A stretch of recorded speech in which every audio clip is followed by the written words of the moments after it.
Welcome to Jaguar Land Rover. My name is Jordan Rothrock. Today we're going to look at this 2017 Acura MDX A-Spec. Now what's really nice about this is it is the sportier version of the MDX.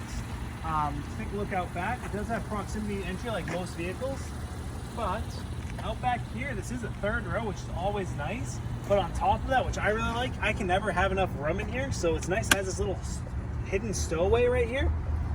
And like most third rows, this is very easy to pop them down and just continue on if you need that little extra storage room. You also have a power outlet out back, which is always nice if you ever need to charge anything, or if you ever need to fill the air tire, because you can always have a portable air supply with you if you want to. Now, what's nice about the rear seats, or all the seats for that matter, is leather with suede inserts, which is always nice because even on a hot day such as today, it makes it so it doesn't scold you when you sit down on it. You also have the rear climate controls.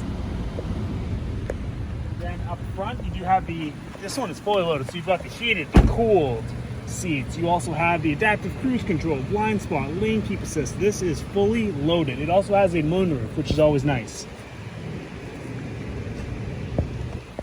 Again, I want to thank you for your time and watching this video. My name is Jordan. If you ever come in the showroom, just ask me. I'd be more than willing to help you. I hope you have a wonderful rest of the day.